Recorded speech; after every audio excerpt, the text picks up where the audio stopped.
it still wouldn't be wrong, he said. My aunt married my uncle after she interviewed him. This was different, I said. For one thing, I was not Jacqueline Bouvier, and he was not John F. Kennedy.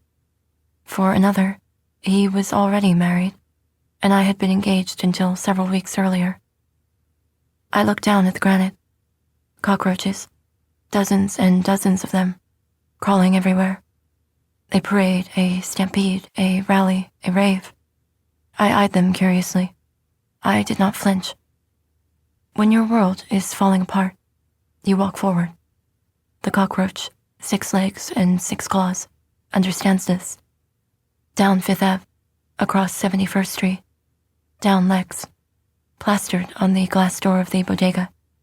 A magazine cover with my name on it, advertising not my life, not disfigured public narratives about private matters, but my work. I walked past the place where I was born. It had been a blizzard, my mother always told me.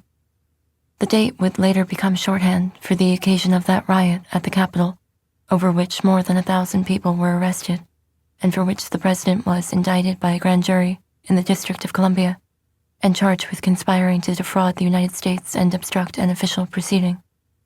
He pleaded not guilty. When he returned to office, the government dropped the case, and he pardoned the prisoners. He called them patriots. Strange symmetry. Circular. On this humid night, a last gasp as the tail met the jaw. I did not yet grasp this. I cannot tell you the first time I heard about Donald Trump, because he was always there, as sure part of the architecture of my world as the 59th Street Bridge and the Twin Towers. 6 years old, in my father's truck, idling on Central Park South. He gestured to the town car in front of us. That's Donald Trump, he said. I knew who he was. I knew that he owned beauty pageants, and I knew about beauty pageants because of JonBenet Ramsey. And I was frightened by beauty pageants because of JonBenet Ramsey, because she was the first girl through whom I learned that if you are beautiful, you may get killed. And once you are killed, you will become the property of the country, and the country will resurrect you so that you can be killed again and again in ecstatic detail on the national altar of television. JonBenet Ramsey said that if you are beautiful, you may get killed in service to your country. In 1996, the year that Donald Trump acquired the Miss Universe pageant, I turned 3, and JonBenet Ramsey, who was 6, was murdered. Sitting in the truck behind Trump's town car 3 years later, I was as old as she would ever be, and her face was still everywhere, in the same papers where I saw Trump, the ones my father brought home each day, the New York Post and Daily News, the great monster of ephemeral newsprint, stalking through tabloids as other monsters stalk through fables. I filed him into this category of character. All the monsters seemed to me the same. The mind is an idol-making machine. St. John of the Cross, paraphrased by Bishop Robert Barron.